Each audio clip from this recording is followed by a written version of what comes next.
when we assume that human praise and accolades will delight us. Remind us that approval from you is sweeter than honey. Keep us then from knowingly attending to anything but your own voice. Prevent us from willfully ignoring your guidance. Teach us how to speak and to think as you would have us do, that on this day and in the work you have set before us, we would bring honor to you. Then may the words of our mouths and the meditations of our hearts be pleasing in your sight and acceptable to your ears, our rock and redeemer. In your merciful name we pray. Amen. The chair has examined the journal of the last day's proceedings and announces to the House the approval thereof. Pursuant to Clause 1 of Rule 1, the journal stands approved. The Pledge of Allegiance will be led by the gentleman from Texas, Mr. Williams. I pledge allegiance to the flag of the United States of America and to the republic for which it stands, one nation, under God, indivisible, with liberty and justice for all. The chair will entertain up to 5 requests for 1-minute speeches on each side of the aisle. For what purpose does the gentleman from Illinois seek recognition? To address the House for 1 minute and revise and extend my remarks. It's recognized for 1 minute. Thank you, Mr. Speaker, and good morning. I rise today to recognize Daryl Murphy, head coach of Murfreesboro High School basketball team, who recently secured his 600th win for the Red Devils. Coach Murphy has led his team with commitment, discipline, and heart since 1996. His teams have been models of consistency, including an incredible 34-win and 1-loss record during the 2010-2011 season. That year, the Red Devils finished second in the state of Illinois, with their only loss coming at the championship game. But Coach Murphy's legacy goes far beyond the wins and losses. It's found in the character he builds in his players and the pride he brings to his community. That same Murfreesboro pride that I was taught when I was in school there myself, which emphasizes punctuality, respect, integrity, discipline, and excellence, is always front and center with the Murfreesboro Red Devils step on the court. Coach Murphy is a staple in our community, a devoted husband to his wife, Diana, the father of his son, Daryl. Being a lifelong resident of Murfreesboro and a graduate of Murfreesboro High School myself, I want to congratulate Coach Murphy, his wife, Diana, and their son, Daryl, on this remarkable moment. I know Coach Murphy won't let this accomplishment slow him down. Matter of fact, I think he's had 3 other wins since that time. Thank you, Daryl Murphy, for all you've done for the city of Murfreesboro and the young people of that community. Speaker, with that, I yield back. The gentleman yields. For what purpose does the gentleman from Pennsylvania seek recognition? North Carolina. Pardon me. For what purpose does the gentleman from North Carolina seek recognition? Thanks, Mr. Speaker. Ask for unanimous consent to this House for 1 minute to rise. With that objection, the gentleman from North Carolina is recognized for 1 minute. Mr. Speaker, I stand with deep gratitude and respect for our dedicated first responders who exemplify the true spirit of commitment to their oaths to protect and serve. When this past weekend's explosion rocked Purdue's feed mill in Cofield, North Carolina, it was our first responders who rushed towards danger, demonstrating an unwavering sense of duty without hesitation. Captain Kendall Swain, Sergeant Tamisha Cherry, Deputy Holden Brickhouse, along with firefighters Alex and Robert Ward, who put their lives on the line. And to all of our first responders who remind us of the importance of selflessness, thank you. I extend my heartfelt prayers to the families affected in the Hereford County community. Sheriff Hayes, Chief Askew, I truly am honored to recognize these remarkable first responders as the heroes that they are. Thank you, Mr. Speaker, and I yield back. The gentleman yields. Now for what purpose does the gentleman from Pennsylvania seek recognition? Mr. Speaker, requesting unanimous consent to address the House for 1 minute and revise and extend my remarks. Without objection, the gentleman from Pennsylvania is recognized for 1 minute. Thank you, Mr. Speaker. I rise today to recognize the Congress Bundestag Youth Exchange Program and our current CBYX intern, Max Groen. For more than 40 years, thousands of young Germans and Americans have had the opportunity to live, learn, and work in the program's respective countries. As co-chair of the German-American Caucus, I'm proud to support the CBYX program and will continue working to strengthen the relationship between our two great nations. The CBYX program is a great opportunity for participants to gain a new perspective on global affairs, politics, and immerse themselves in new cultures. Max, a native of Berlin, Germany, began interning on Capitol Hill earlier this year. Before moving to Washington, D.C., he spent a semester at Snow College in Utah. Max has spent this month helping our office with everyday operations. Following his time in D.C., he will complete an internship in Oregon with an energy company. Mr. Speaker, I thank Max for joining our office this month. He has represented Germany well, and I wish him the best in his future endeavors. Thank you, Mr. Speaker, and I yield back the balance of my time. The gentleman yields. For what purpose is the gentlewoman from Washington seek recognition? The gentlewoman from Washington is recognized for 1 minute. Without objection. Mr. Speaker, I rise today to recognize the student winners of my first annual Black History Month essay competition. Waverly Davis from Reeves Middle School in Olympia, Washington, and Ryan Walker from Curtis Senior High School in University Place. I created this program to help students share the stories of Black leaders who've influenced Washington State, especially in the times we are in today. Waverly highlighted Dorothy Hollingsworth, the first Black woman elected to the Seattle School Board in 1975, who went on to serve on the State Board of Education. Hollingsworth's commitment to civil rights and equality laid the foundation for all Washington students.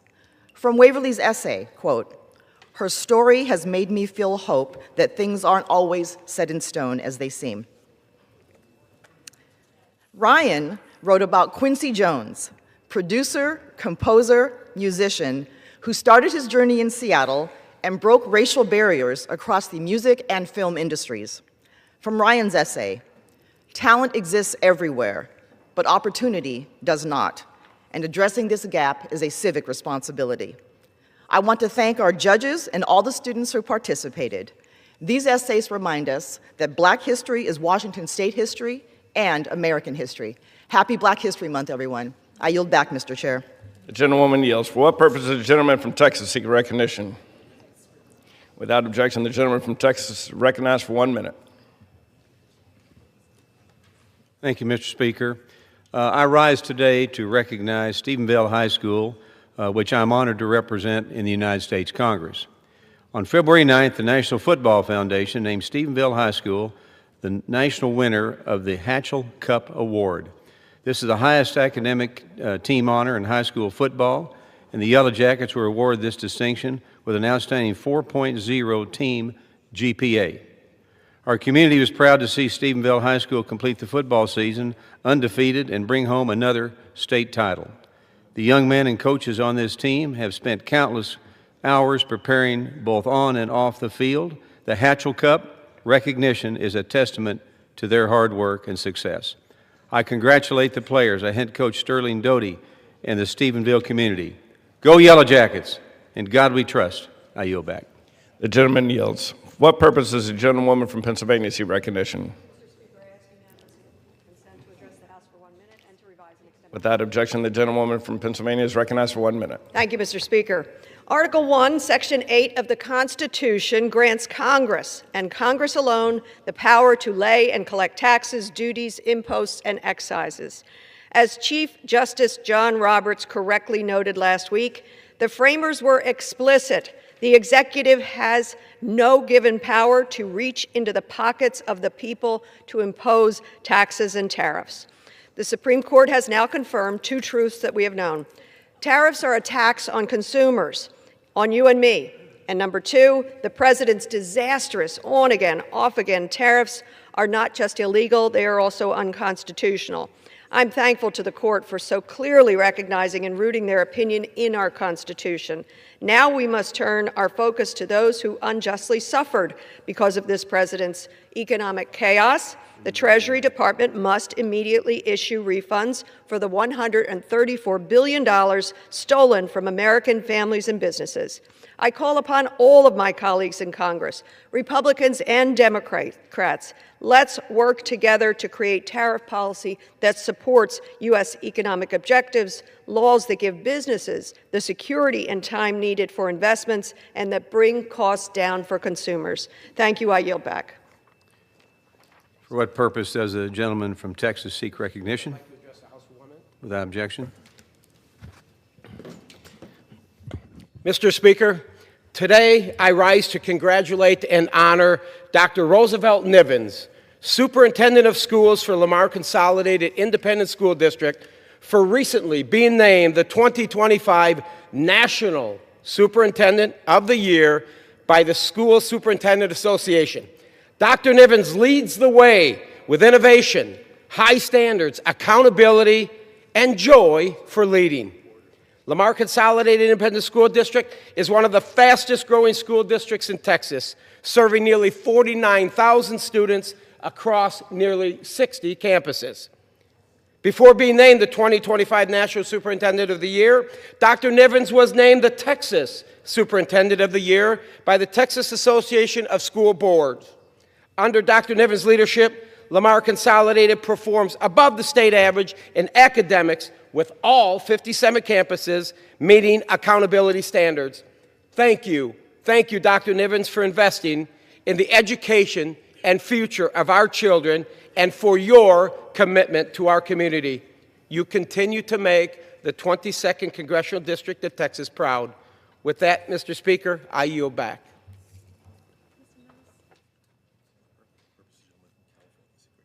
For what purpose does the gentleman from California seek recognition? Without objection, sure.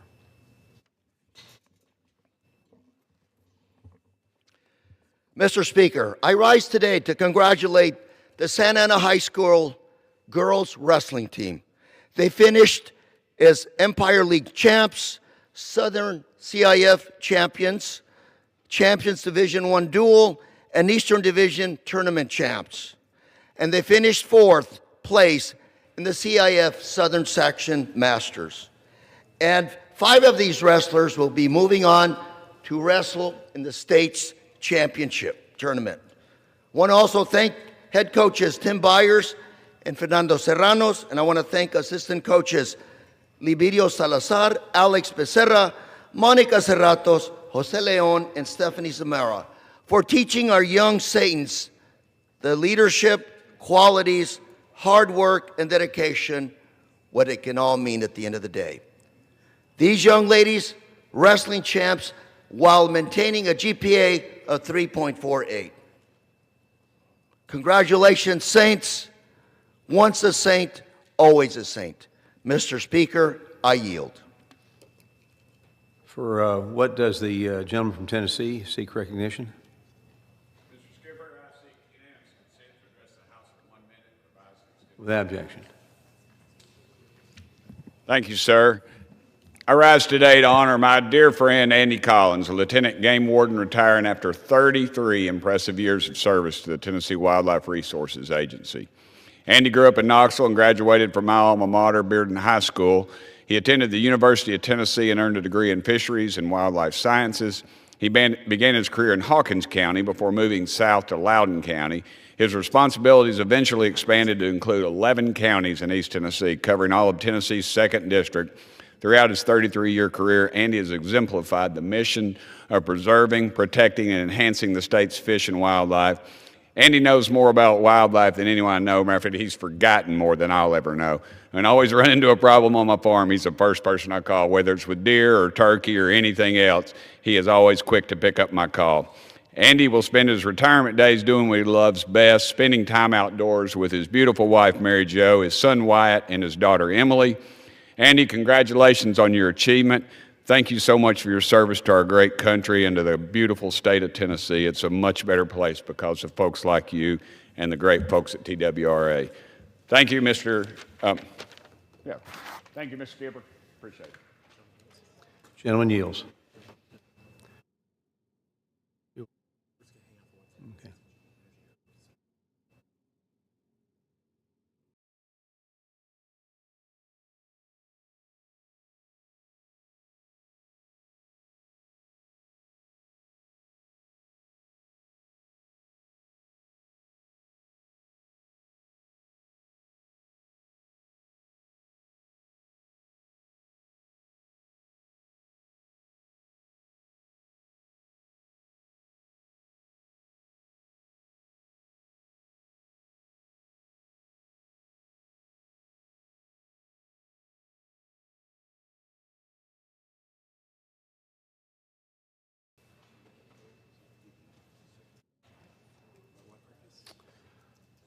Okay, for what purpose does the gentleman from Ohio seek recognition? Mr. Speaker, pursuant to House Resolution 1075, I call up H.R. 4758 and ask for its immediate consideration in the House. Chair recognizes. I'm sorry. The clerk will report the title of the bill.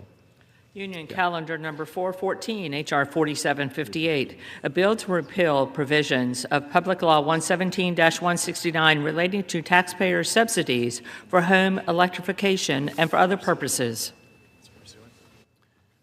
Pursuant to House Resolution 1075, the bill is considered read.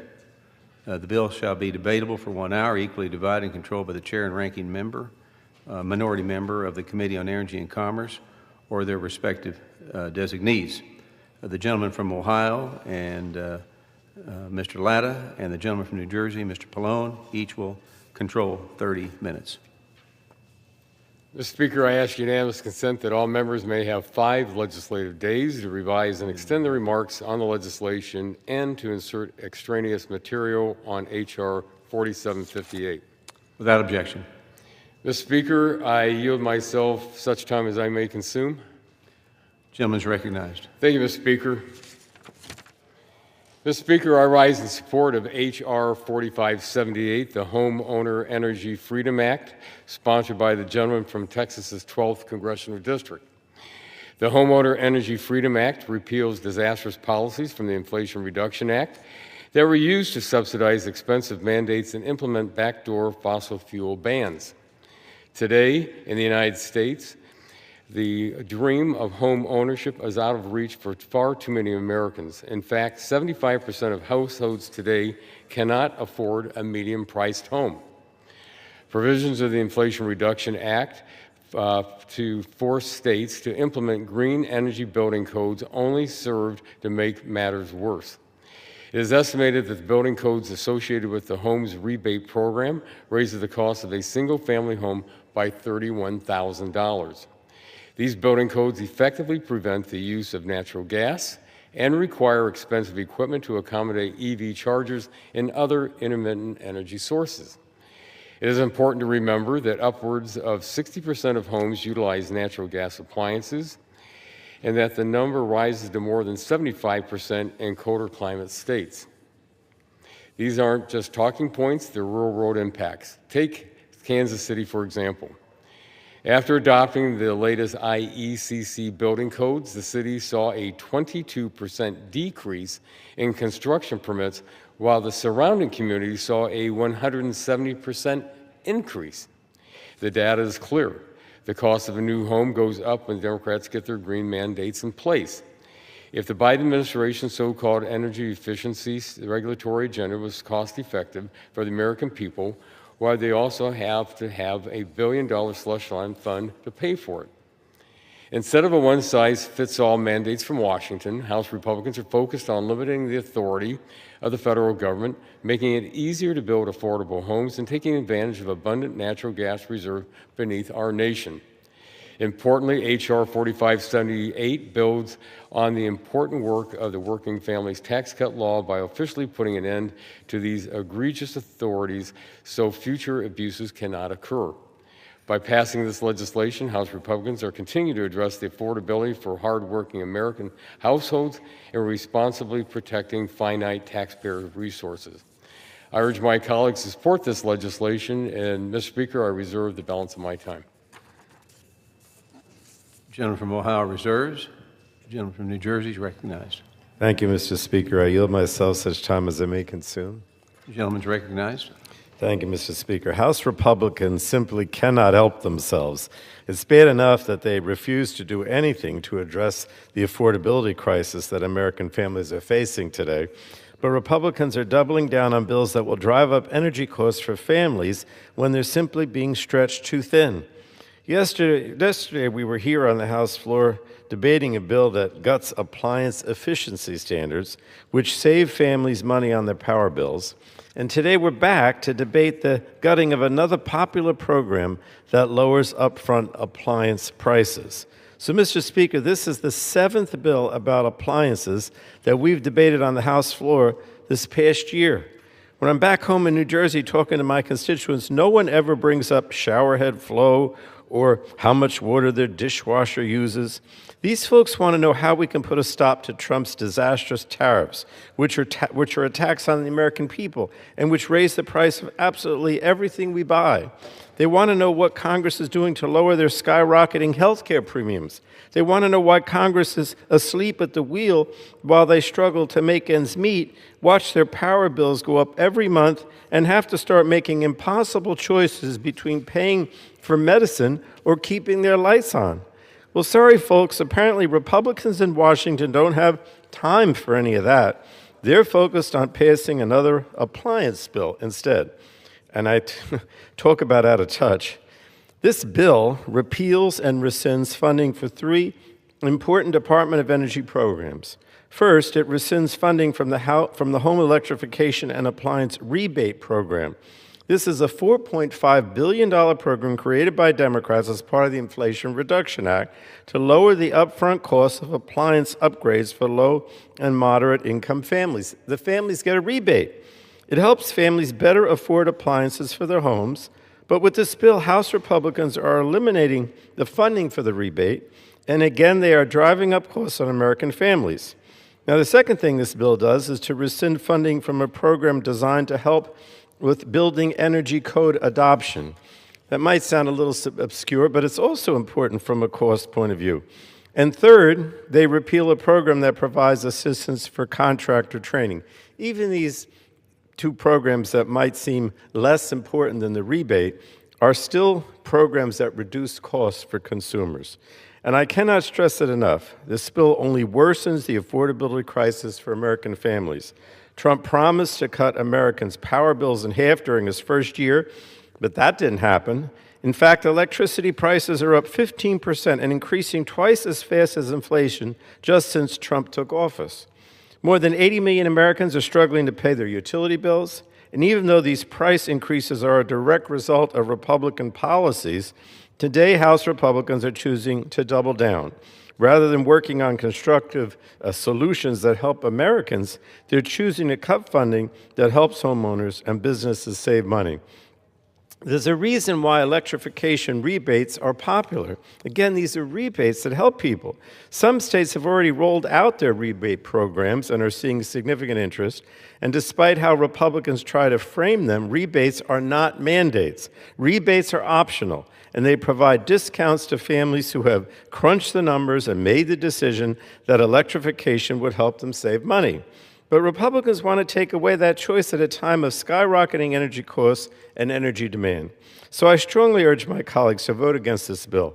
The programs that this bill targets are designed to lower costs, create jobs, and help Americans across the country. I only wish that Republicans cared more about that than wasting floor time with ridiculous anti-efficiency, anti-consumer bills. And I thank you, Mr. Speaker, and reserve the balance of my time. Gentleman reserves. Mr. Speaker, at this time, I yield as much time as the gentleman can consume. The gentleman from Texas 12th District, the sponsor of the bill. Gentleman is recognized. Thank you, Mr. Speaker. Thank you, Mr. Chairman, very much. I rise today in support of my legislation, the Homeowner Energy Freedom Act. Our nation is facing a housing affordability crisis. When I was growing up, the median age of a first-time homebuyer was 29 years old. Today, it's 40 years old. Since then, the median home price has increased by more than 400%. As a result, nearly 75% of U.S. households cannot afford the typical price tag of a new home. Homes are simply too expensive for many Americans, and burdensome federal government regulations are a major driver of these rising costs. The Biden administration mandated mountains of red tape dictating what Americans have to put in their homes. Specifically, they impose costly climate change codes, restricting which appliances families can use to cook their food and heat their homes. The Homeowner Energy Freedom Act would change that. This bill is simple, but its implications are significant. First, it helps reduce the cost of building new homes.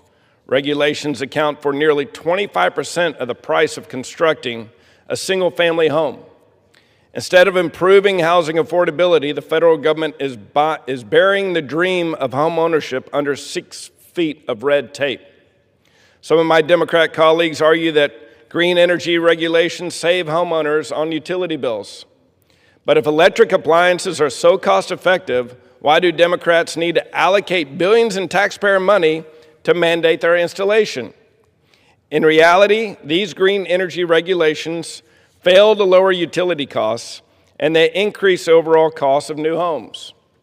Home builders estimate that these energy regulations have increased the price tag of a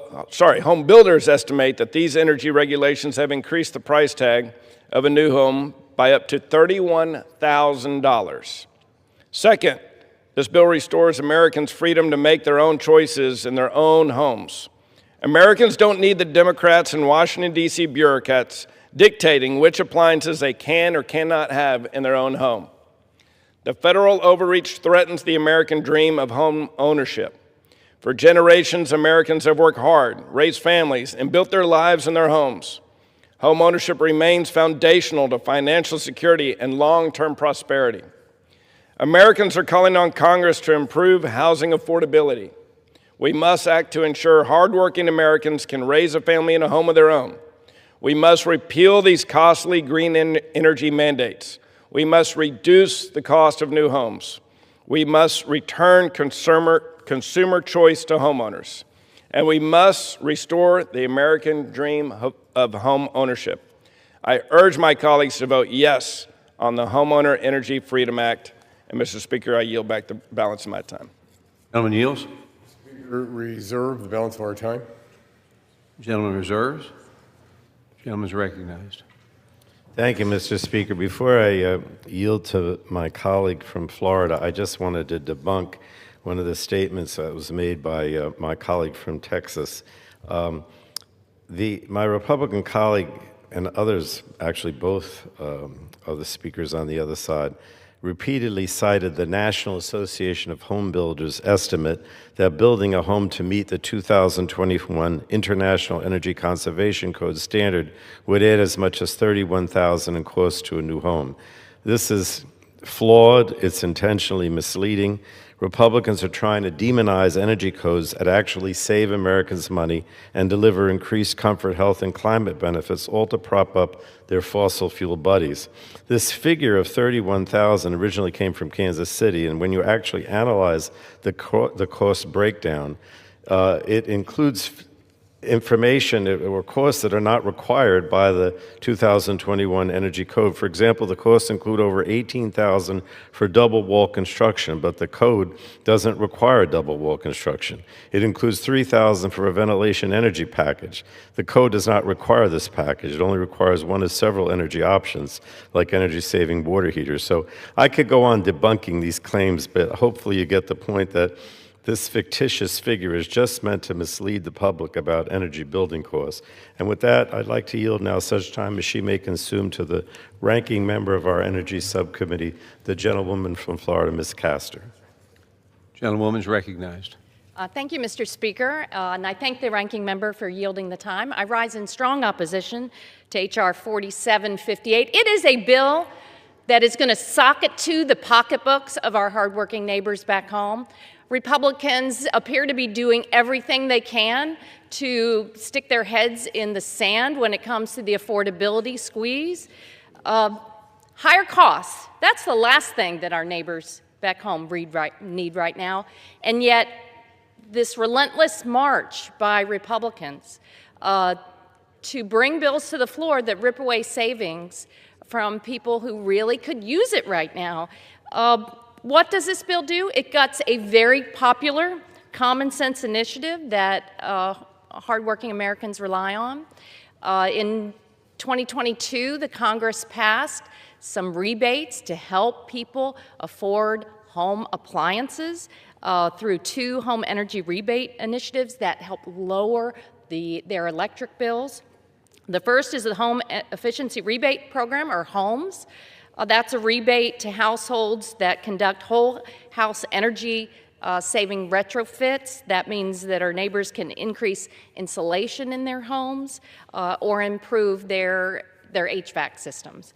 The second is the Home Electrification and Appliance Rebate Program, or HERE. That provides rebates to upgrade electric panels, conduct weatherization, or purchase an appliance like an electric water heater or air conditioner.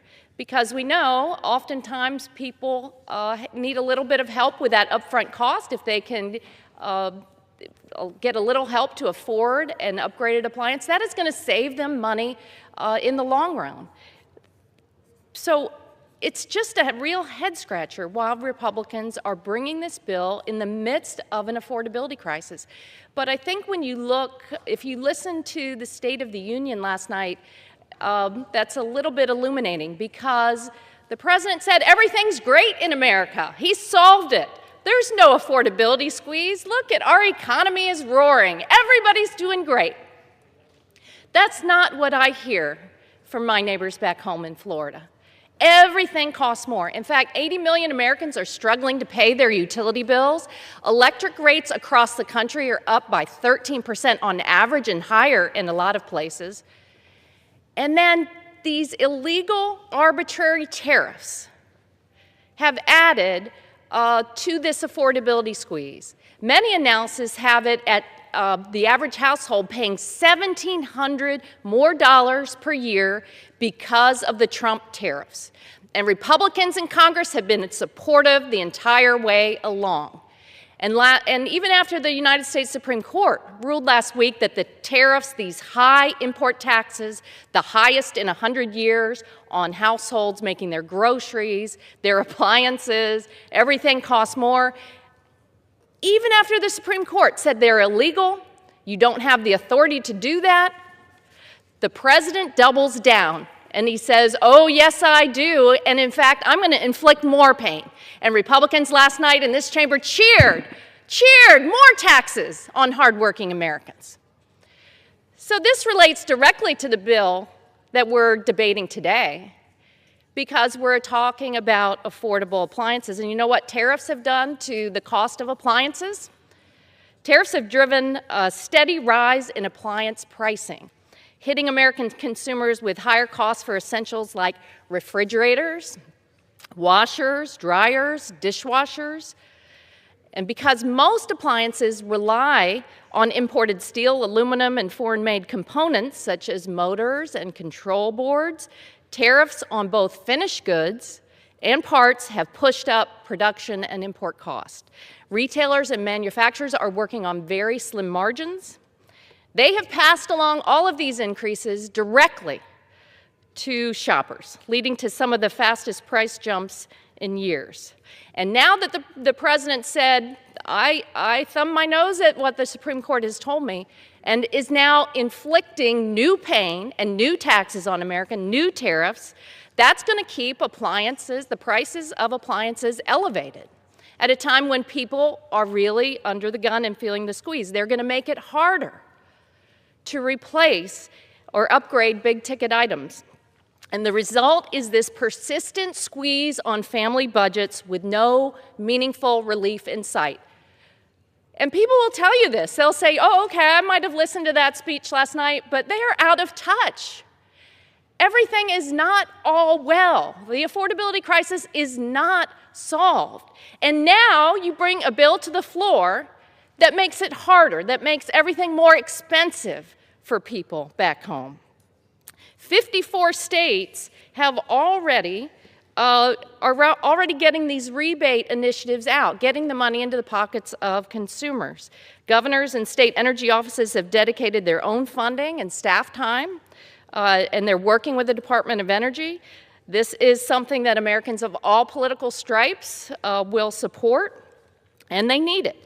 Texas received $689 million to help Texans afford new appliances and weatherize their homes.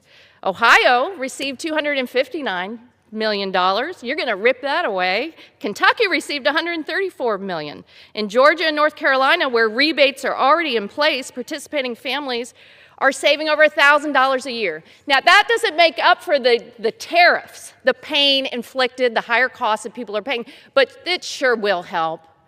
Every dollar will help working families right now. In Florida, I know my neighbors are very eager to take advantage of the $346 million in cost savings that will come under these initiatives. We received it just last week. And you know why it's particularly important to parts of the country that have experienced disasters and hurricanes? Because I'll tell you a story. I was meeting with a small business owner and homeowners last week that are still recovering from Hurricanes Helene and Milton. One of my neighbors, Rebecca, is a retiree on a fixed income, living in a 960 square foot home in St. Petersburg. And when Helene hit, she lost her car, her furniture, her washer and dryer. She lost her air conditioner. And then what happened in the subsequent months? Electric bills went up, up, up. Last year, $170 in May, $258 in June, $314 in July. And as people try to rebuild, they could really use these rebates as they're replacing their appliances. Why do Republicans want to make life so much harder and more expensive? I guess because they believe what the president said last night, that everything's great, everything's fine, nothing to see here. Well, that's out of touch. It's really out of touch. For all of these reasons, at the appropriate time, I will offer a motion to recommit this bill back to the committee if the House rules permit it. I would have offered the motion with an important amendment to this bill. My amendment would require the Secretary of Energy to certify that implementation of this act would not increase costs for homeowners and renters. So I ask unanimous consent to insert into the record the text of this amendment. Without objection. Thank you, Mr. Speaker. Mr. Speaker, our neighbors are suffering an affordability crisis. They want policymakers in Washington, D.C. to help solve problems and bring down the cost of living. Every time the president and congressional Republicans deny that this is happening and say everything is great and everything is well, you're doing a real disservice to hardworking American families. Tariffs, higher electric bills, cost of housing, the cost of groceries. You can't turn a blind eye to it, and you shouldn't. What you should do is adopt my motion to recommit and defeat this bill. Vote no. Our neighbors deserve better. Thank you, and I yield back my time. Gentlelady yields back. Gentleman is recognized. Thank you very much, Mr. Speaker. We have no further speakers. I'm not sure if the gentleman's ready to close. Mr. Chairman, I just wanted to yield some time briefly to Mr. Hoyer, if I could. Gentleman is recognized. I thank the gentleman for yielding, and I rise in opposition to this bill, and I adopt the comments of my distinguished colleague from Florida. But I also want to speak on behalf of a unanimous consent that we'll request. The President last night spoke to the nation. And one of the things he said was that TSA, Coast Guard, FEMA are not operating. That is accurate. They're not operating because we have a disagreement in this House between Republicans and Democrats on whether those agencies ought to be funded. We do have a deep and severe disagreement with the administration with respect to how ICE and CPB are operating contrary to the Constitution, contrary to the laws of our country, and contrary to the norms of police departments all over this country, which have resulted in the deaths of a number of American citizens, egregiously and, in my view, illegally. That unanimous consent request will simply say that we will fund all of those agencies that are within the Department of Homeland Security are not controversial. Not because we absolutely agree with every expenditure, but we have come together on a consensus. And the American people, Mr. Speaker, ought to know that Democrats are prepared to vote for the spending of TSA, of FEMA, of Secret Service, of Coast Guard, and every other agency that is acting within the bounds of the Constitution and acting legally within the bounds of the Constitution. So I would ask my colleagues on both sides of the aisle, this hand-wringing about TSA perhaps shutting down, or employees of TSA working without pay. They should not be doing that. We ought to open up TSA. We ought to open up Coast Guard. We ought to make sure they're critical employees, so they're working but without pay. But we ought to pay them.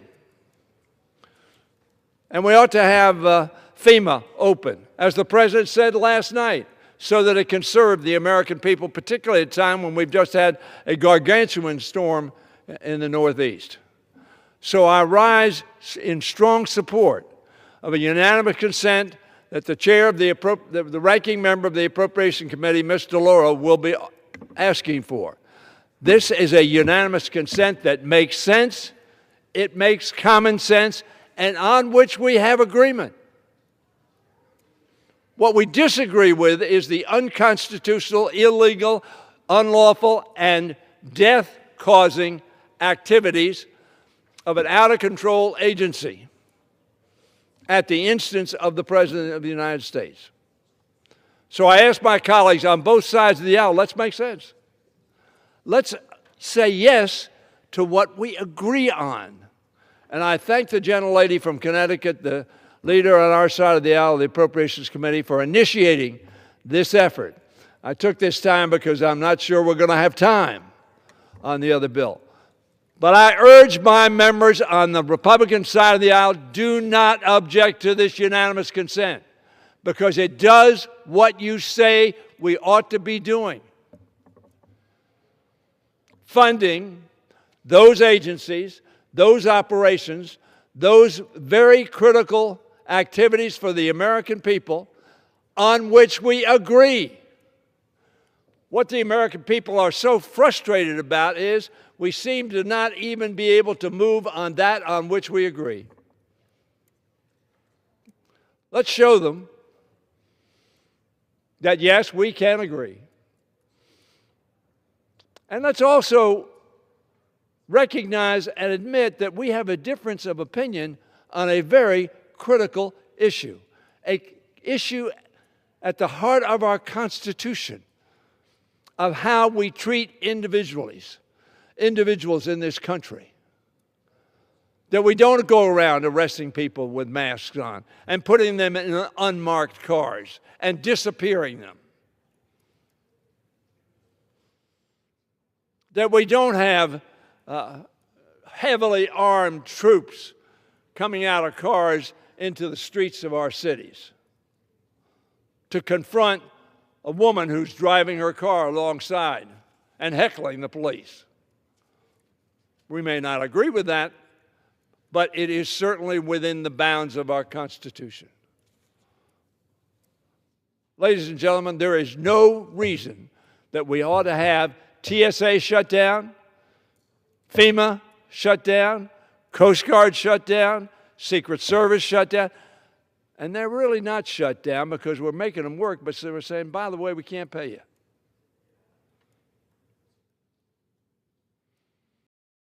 If you get up and you say Democrats are shutting down those agencies, you are not telling the truth. Because Democrats are prepared right now to pass legislation, which will be offered by the gentlelady from Connecticut, to fund everything but that on which we disagree. Isn't that reasonable? Isn't that what we ought to be doing as legislators, as Americans, as people who have sworn an oath to uphold the Constitution and laws of this country? I urge my colleagues, particularly my Republican colleagues, do not object, because your objection will be to continue to hamper the agencies on which we agree that are serving the American people. If the gentlelady from Connecticut would like me to yield to her, I'd be glad to do that.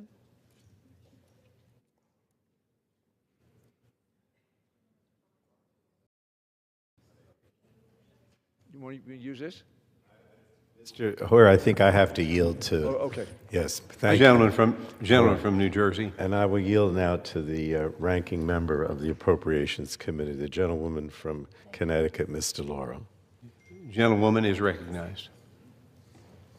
I want to thank the gentleman from Maryland for standing and speaking today about something that should be a bipartisan effort, a unanimous consent effort to make sure that those public servants who fight every single day come to work, play by the rules, and in this body there is agreement that we need to fund TSA, and we need to fund the Coast Guard, and we need to fund FEMA and Secret Service and cybersecurity. Those are integral parts of our government. They serve a great purpose to the American people, and there is not a shred of difference between Democrats and Republicans on those issues. And why then? Why then can we not, by unanimous consent, say, let us fund these agencies through the rest of the year? And where we have serious disagreements with ICE or CBP, and we can, on a parallel track, be able to address those issues. I could not be more proud to have worked on a bipartisan basis to pass 11 appropriations bills, 11 of our appropriations bills, reclaiming the power of the purse for the Congress as it should be, and reclaiming, that is what we're doing here with making sure that we can fund these agencies through the rest of the year. There are serious difficulties with ICE. The American public gets it. They understand it. This is a marauding band of masked and armed agents all over our streets and terrorizing our communities and being responsible for the killing of Renee Good and Alex Preddy. It is unconscionable. And the Democrats have made reasonable demands for reform. Reforms that have been in the public view now for a very long time. How about we don't detain and deport American citizens? How about we unmask? How about body cameras? How about a warrant before you knock in somebody's door? What about training? Serious training, not 47 days of training. These are absolutely bedrock reforms that can be done, and we can overhaul an agency, make it run as it is supposed to be run. Do we need to have border enforcement? Yes, but this is out of control. And that's the debate that we should be having and the negotiation that we should be having, not on the agencies that play such a role. Look, we just have serious snowstorms all over the country. My state of Connecticut declared an emergency. Aren't we going to indicate that we have going to deal with FEMA and help people out? Very simply speaking, it's a simple premise. Let's take the Department of Homeland Security bill, where we have major agreement on the bulk of the bill. Let us pass the bill in that context and fund those agencies, take care of those folks, and fight for demands on reforming ICE and CBC. I yield back. Gentleman from New Jersey. Can I close at this point? We have no further speakers. You have another speaker? Gentleman from New Jersey is recognized. I reserve, Mr. Speaker. Gentleman reserves.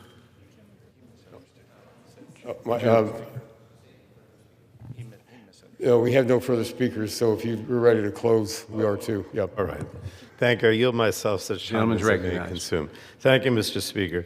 Last night, the President finally admitted that the people are concerned, or the American public are concerned about price increases. And if you care about affordability, why would you repeal a rebate program that helps Americans with their electricity bills, which is exactly what this bill unfortunately does. It repeals the rebate. Now, that rebate is at the point of sale. So when you go out and buy an appliance or a heat pump or something, you actually get a discount on the sale price. That's the rebate at the point of sale.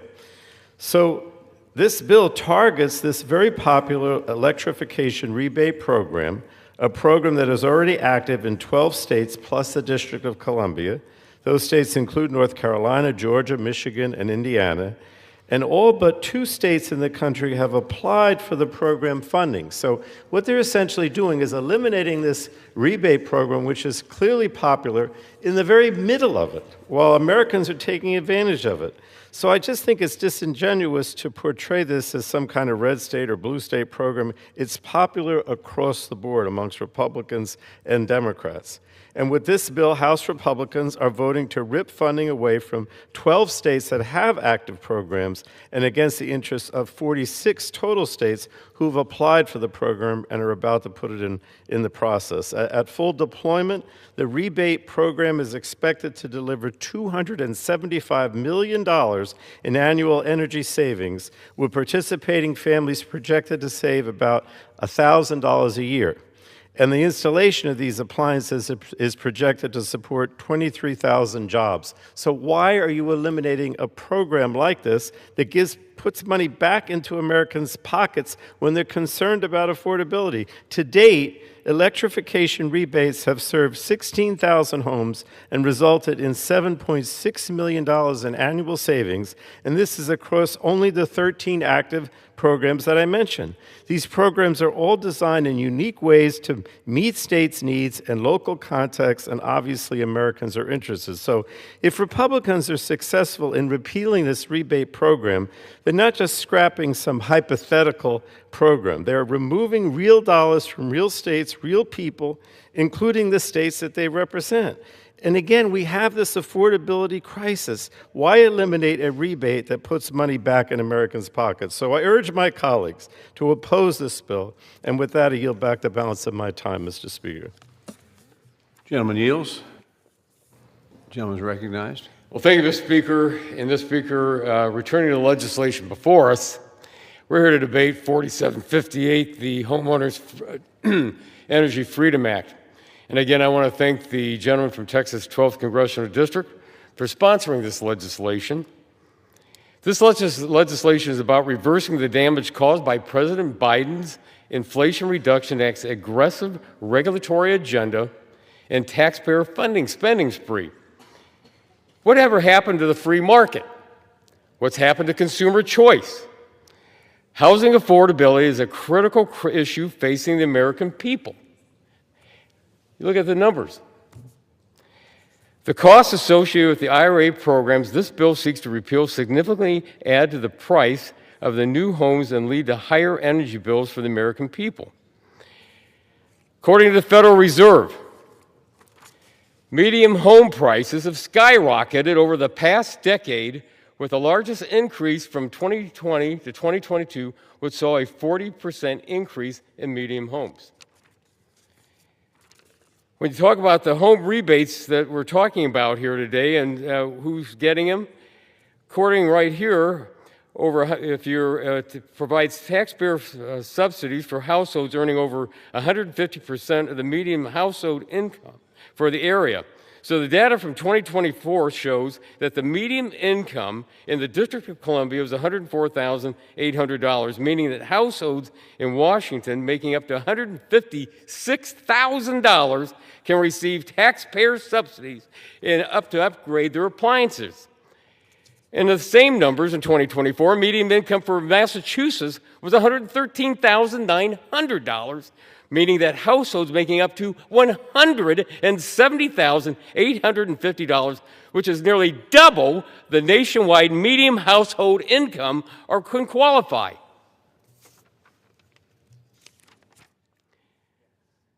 H.R. 4758 brings back the dream of home ownership back to millions of Americans.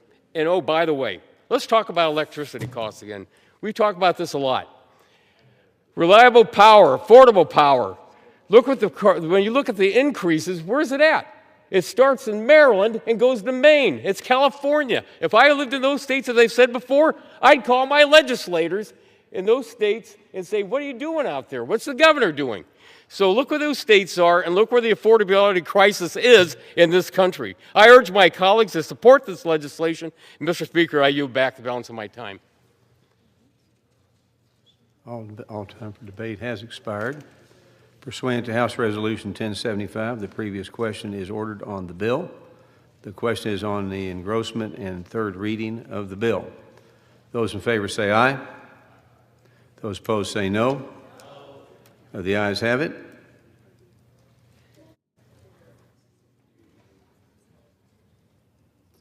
Third reading.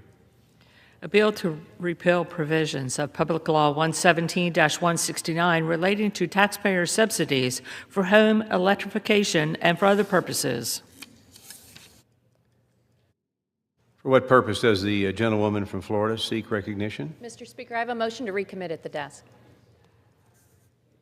The clerk will report the motion. Ms. Castor of Florida moves to recommit the bill H.R. 4758 to the Committee on Energy and Commerce. Pursuant to Clause 2B of Rule 19, the previous question is ordered on the motion to recommit. The question is on the motion. All those in favor say aye. Aye. All those opposed say no. The noes have it. The motion is not to. Mr. Speaker, I ask for the yeas and nays.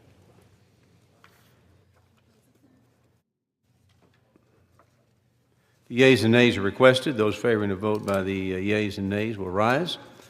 Sufficient number having risen, the yeas and nays are ordered. Members will record their votes by electronic device.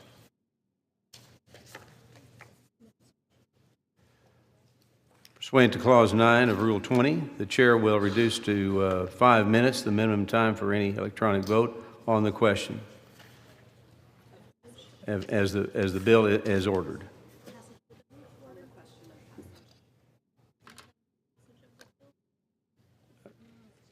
The question of passage of the bill, if ordered.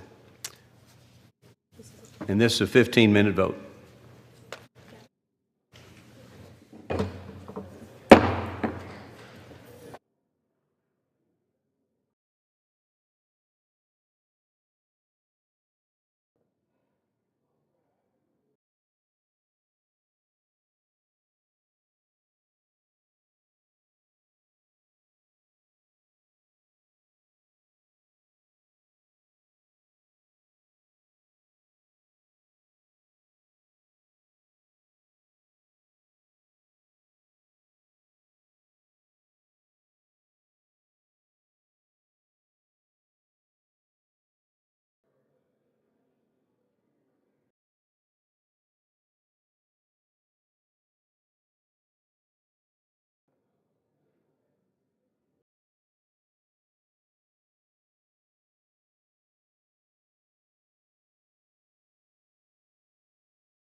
On this vote, the yeas are 198. The nays are 208. The motion is not adopted.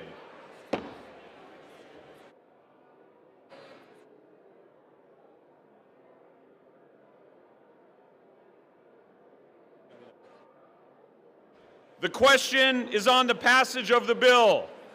Those in favor, please say aye. Those opposed, please say nay. In the opinion of the chair, the yeas have it. Mr. Speaker, I'd ask for the yeas and nays. What reason does the good member from New Jersey seek recognition? I would ask for the yeas and nays, Mr. Speaker. The yeas and nays are requested. Those favoring a vote by the yeas and nays will rise. A sufficient number having risen, the yeas and nays are ordered.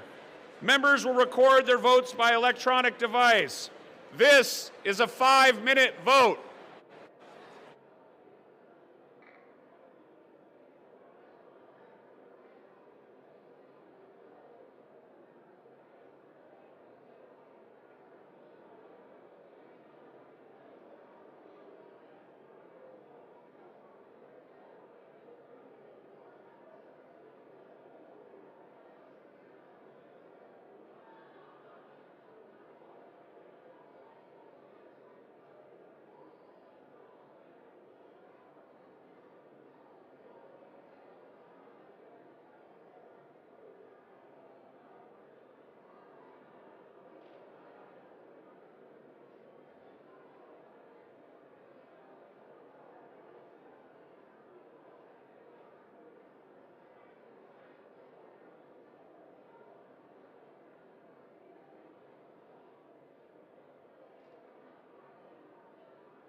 On this vote, the yeas are 210, the nays are 199, and one member has voted present.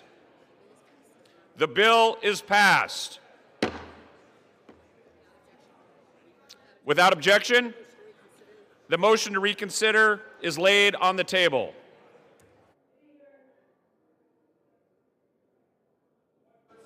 And gentlewoman seek recognition. Mr. Speaker, I ask unanimous consent that the Committee on Appropriations and Budget be discharged from further consideration of H.R. 7481, the Department of Homeland Security Appropriations Act of 2026, and ask for its immediate consideration in the House. Under guidelines consistently issued by successive speakers, as recorded in Section 956 of the House Rules and Manual, the Chair is constrained not to entertain the request unless it has been cleared by the bipartisan floor and committee leaderships. Does the gentleman from Maryland rise? The gentleman will state his inquiry. Am I to take, Mr. Speaker, from the definition that you gave as to why you could not accept the gentlelady's unanimous consent request that the majority has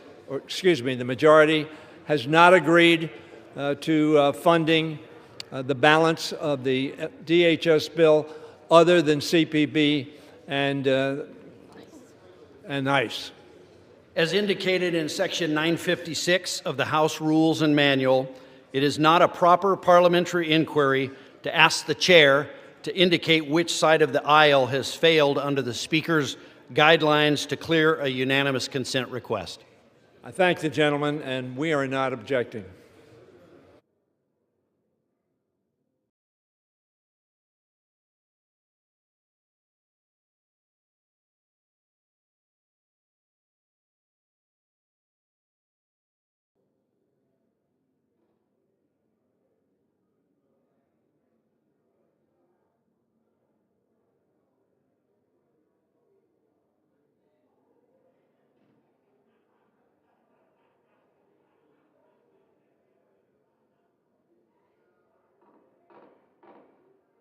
In order.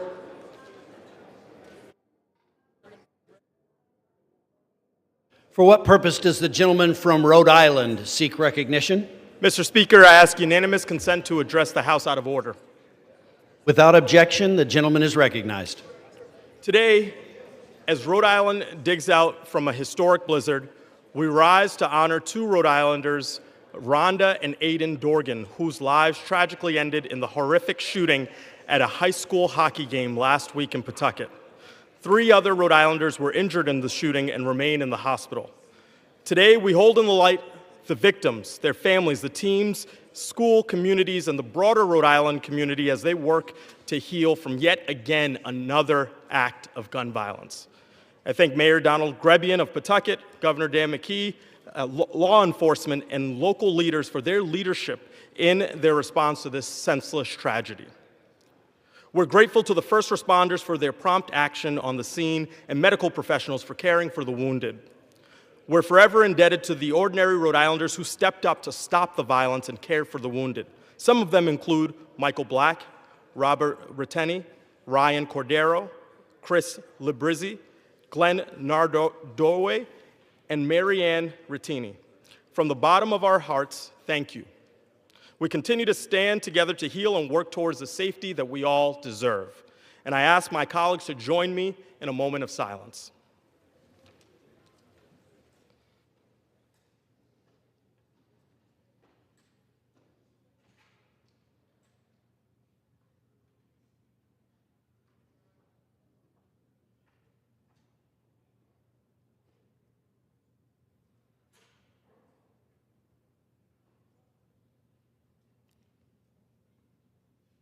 I yield back.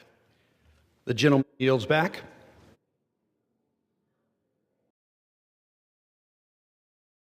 For what purpose does the gentlewoman from Virginia seek recognition?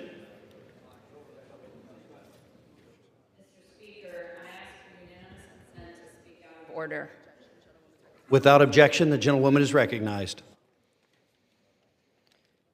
Mr. Speaker, I rise today alongside my colleagues in the Virginia congressional delegation with a heavy heart to honor the life and legacy of Barry Knight, a longtime member of the Virginia House of Delegates, who tragically passed away last week after a courageous battle with cancer. As a native Virginian, devoted public servant, and proud champion for the people of the Commonwealth, Barry was a giant. With humble beginnings as a hog farmer in Pungo, Barry Knight rose to be, in the words of former Governor George Allen, a Hall of Fame member of Virginia's government. Barry understood that public service wasn't about partisanship, but about the people he represented. While he stood firm in his convictions, he embodied something too rare in public life today, a genuine willingness to work across the aisle. Whether he was leading efforts to widen I-64 or remove abandoned vessels in our waterways, Barry led with respect and good faith for his colleagues and his constituents. I will miss his counsel and his friendship, but most of all, his deep love for our Virginia Beach community. During this difficult time, our prayers are with his wife, Paula, and their 3 sons who are mourning this tremendous loss. I'll now ask that the House pause for a moment of silence in honor of Barry Knight.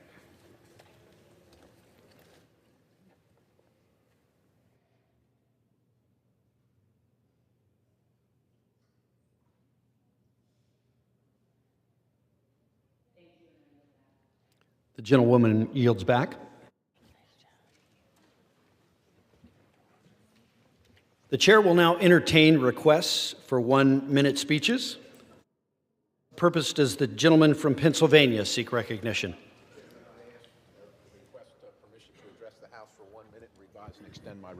Without objection, the gentleman is recognized for 1 minute. Thank you, Mr. Speaker. I rise today to recognize the National Open Source Intelligence Day, observed annually on February 26th, and to commemorate the 85th anniversary of formal open source intelligence activities in the United States. February 26 marks the 1941 establishment of the Foreign Broadcast Monitoring Service, created to systematically collect and analyze publicly available foreign information during a time of global conflict. This effort laid the foundation for what we know as open source intelligence, or OSINT, to include the responsible use of publicly and commercially available information to support national security policy making and informed decision making. Over this past 85 years, OSINT has evolved alongside changes in media, technology, and global communications. In recent years, it's played a critical role in understanding Russia's invasion of Ukraine, conflicts in the Middle East, and strategic competition in the Indo-Pacific. It's also been essential in enabling and queuing other intelligence collection and analysis. Its value lies not only in access to information, but in the rigorous analytic tradecraft applied to it, including adherence to privacy and civil liberty protections. National Open Source Intelligence Day recognizes the professionals, scholars, and organizations who advance the discipline and underscores the importance of transparency, accountability, and lawful practices. I'm honored to recognize February 26th as National Open Source Intelligence Day, and I yield the balance. For what purpose does the gentleman from Arizona seek recognition?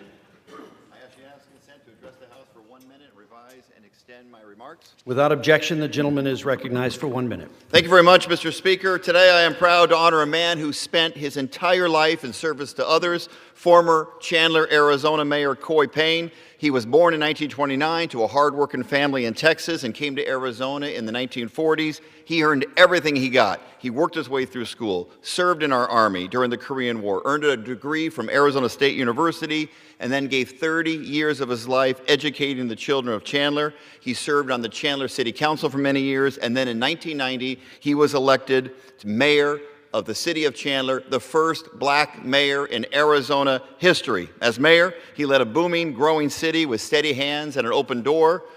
People trusted him because he listened, because he knew he was going to do all he could to make their lives better. Mayor Payne passed away in 2019. His legacy lives on. As we celebrate Black History Month, I rise today to introduce legislation to name the U.S. Post Office at 101 North Colorado Street in Chandler, Arizona as Mayor Coy Payne Memorial Post Office. It's only fitting that this memorial sit in the heart of Chandler, a token of our appreciation and a reminder that his first love was the people of Chandler and all of its wonderful activities. I yield back. For what purpose does the gentleman from Ohio seek recognition? Mr. Speaker, I ask unanimous consent to address the House for 1 minute and to revise and extend my remarks.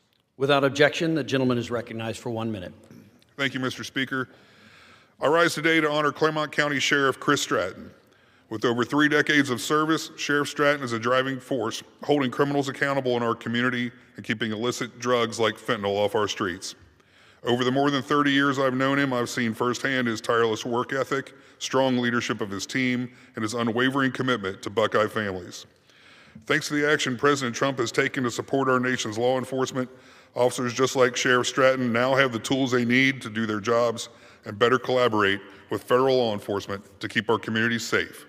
And through no tax on overtime that was passed in the Working Families Tax Cuts, officers will take home more of the money they earn. It's because of incredible officers like him that Southern Ohio is a safer and more prosperous place to live today. Buckeye families can breathe a sigh of relief because they have law enforcement that are tough on crime and a president who backs them all the way. Thank you, Mr. Speaker, and I yield back. For what purpose does the gentleman from Missouri seek recognition?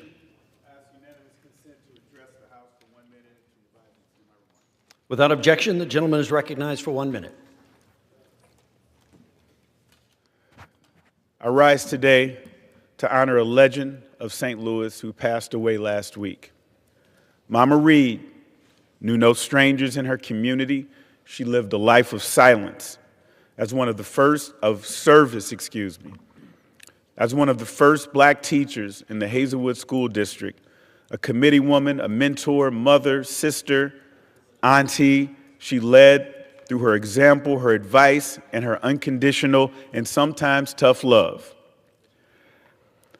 As I think about the term rest in power, its meaning, as I stand here, I have a moment of clarity because I stand here feeling an intense obligation to honor her and send her off right. And as I'm going forward, a desire to make her proud, although she's no longer with us. And that's power. Mama Gwen Reed, rest in it. We love you. For what purpose does the gentleman from Montana seek recognition? Mr. Speaker, I ask unanimous consent to address the House for 1 minute and to revise and extend my remarks. Without objection, the gentleman is recognized for 1 minute.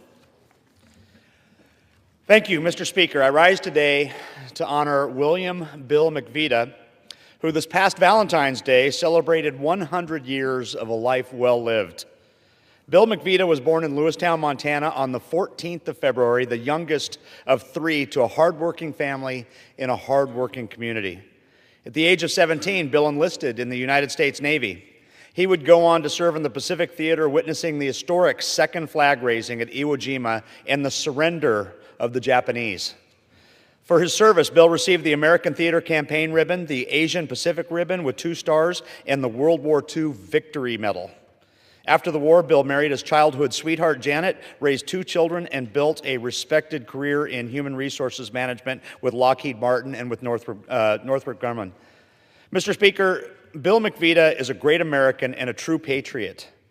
The world needs more men like him, not fewer. Bill, thank you for your example of service and your commitment to family and community. As a native son of Montana, your state is proud to call you ours. Happy birthday. And with that, Mr. Speaker, I yield. For what purpose does the gentleman from California seek recognition? Without objection, the gentleman is recognized for 1 minute. Thank you, Mr. Speaker. Thank you, Mr. Speaker. Mr. Speaker, I rise today to honor the life of National City firefighter Michael Mejia, a hero who was tragically lost in the line of duty in February. Mike began his over 3 decades of service in 1993 with the Del Mar Fire Department. In 2000, he joined the National City Fire Department, where he served for the rest of his distinguished career. He was a beloved member of his fire department. Those who knew Mike best described his bravery, kindness, professionalism, and his dedication to his fellow firefighters. Service and community was at the heart of everything Mike did, from his work as a founding member of the Honor Guard and Color Guard to his decades as medical unit leader and EMT at the Del Mar Fairgrounds. Above all else, Mike was a devoted husband and father. His family was his greatest pride. He is survived by his wife, Marin, and their 2 daughters. My prayers are with Mike's family, friends, and colleagues. Mike dedicated his life to helping others, and he'll always be remembered. With that, Mr. Speaker, I yield back. For what purpose does the gentleman from Georgia seek recognition? Ask unanimous consent to address the House for 1 minute to revise and extend my remarks. Without objection, the gentleman is recognized for 1 minute. Mr. Speaker, I rise today to recognize Lieutenant General Thomas Cardin. General Cardin has been promoted to Vice Chief of the National Guard Bureau, the second highest position in the National Guard, overseeing soldiers and airmen. He is the first Vice Chief ever to wear the 4-star rank. Previously, General Cardin served as commander of the Georgia National Guard from 2019 to 2024. He began his journey of selfless service at age 18 when he enlisted as a private in the Georgia Army National Guard.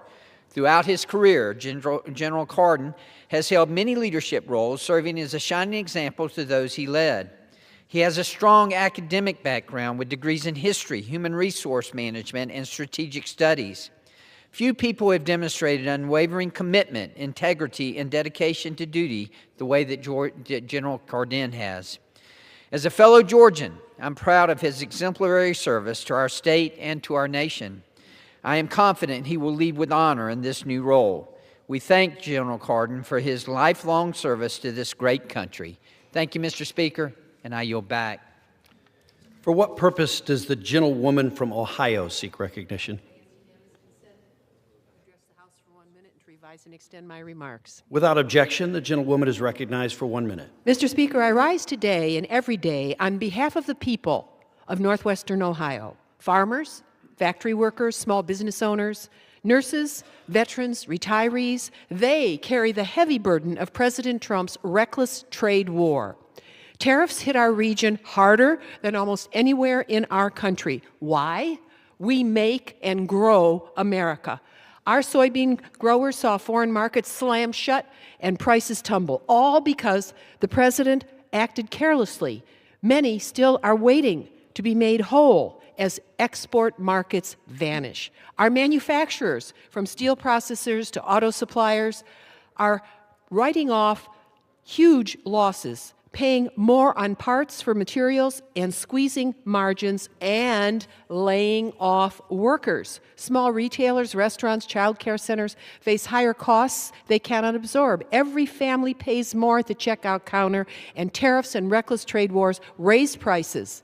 The Supreme Court affirmed that our Constitution still matters, and President Trump overstepped his authority. These policies must be thoughtful, and Americans deserve stable markets, fair trade, and leadership that fights for our producers and the gentlewoman's workers. time has expired. Thank you, Mr. Speaker. I yield back.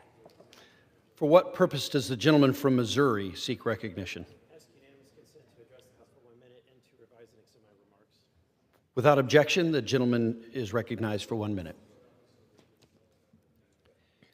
Mr. Speaker, I rise today to honor the lives of Deputy Michael Hyslop and Deputy Gabriel Ramirez of Christian County Sheriff's Office, who yesterday the people of Southwest Missouri.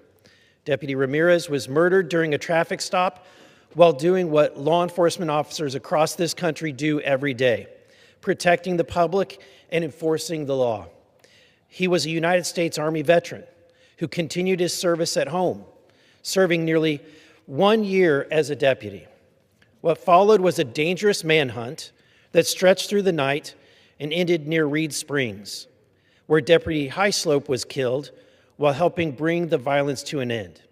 Deputy Hyslop was also a United States Army veteran and had served his country as a deputy for more than 6 years. 2 other deputies were also shot, and countless officers placed themselves in harm's way to protect others. Their courage and sacrifice stand in stark contrast to the evil that they confronted. Today, we grieve for two families who have lost sons, husbands, and brothers, and we honor public servants who answered the call to stand between danger and their neighbors. Please join me in praying for their families, the injured officers, and the entire law enforcement community as they carry this profound loss on their hearts. And I ask for a moment, Mr. Speaker.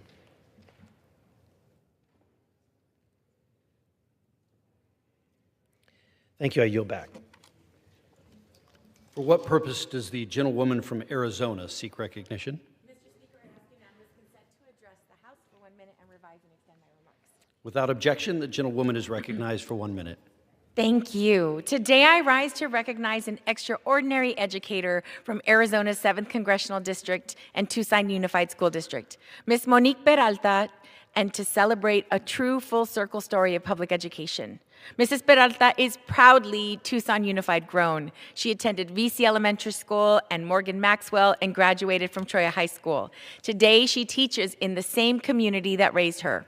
For 25 years, she has walked into her classroom determined to make every student feel seen, make sure they learn, and they believe in themselves. Her students, including all of my 3 children, know her as someone who cares deeply and inspires lifelong learning. Her colleagues know her as a mentor, and her community knows she never forgot where she came from. Mrs. Peralta reminds us that public schools build futures and that great teachers change lives. On behalf of Arizona's Congressional 7th District, we thank Mrs. Peralta for 25 years of dedication, compassion, and service. We are proud of you, and we are so grateful for you. Te queremos mucho, Señora Peralta. Thank you, and I yield back. For what purpose does the gentleman from Indiana seek recognition? Mr. Speaker, I ask for unanimous consent to address the House for 1 minute and to revise and extend my remarks. Without objection, the gentleman is recognized for 1 minute. Thank you, Mr. Speaker. I want to congratulate President Trump for his successful State of the Union last night. With Republicans' help here in Congress, we've worked nonstop to bring down costs and empower everyday Americans. For instance, President Trump has negotiated countless trade deals to bring manufacturing back to America. Tariffs have led to massive investments, particularly in Indiana, including investments from John Deere and General Motors and many small to mid-sized companies. President Trump is also helping Americans by lowering prices on gas and food. Along with Republicans, he's worked to implement Trump accounts to ensure financial resources for future generations. Above all, President Trump has built off the work of the late Charlie Kirk to put God at the center of American economy. Has rebounded with safety, peace through strength, and tremendous tax cuts. As America marks its 250th anniversary, I just want to say thank you and support the work that Republicans and President Trump are doing to make sure that America wins in the future and that God may bless America to continue to be the great nation that we are blessed with. Thank you, and I'll yield back. For what purpose does the gentleman from California seek recognition? Mr. Speaker, I ask unanimous consent to address the House for 1 minute. Without objection, the gentleman is recognized for 1 minute. Mr. Speaker, another war in the Middle East is not America first. That is why Congressman Massey and I will introduce a bipartisan Iran war powers resolution. America first means Congress first on matters of war and peace. Every member in this body must go on the record about whether we should list war in the Middle East. The American people in the Middle East. The American people are sick of being for overseas wars. They want that money for manufacturing jobs here, for health care here, for manufacturing jobs here, for health care here, for child care here, for education here. There is no doubt the Iranian regime is brutal in killing protesters and murdering their own people. But an American war will only inflame nationalism and will not prevent them from getting the bomb. We need a better approach. We need to focus on our country's economic development. For what purpose does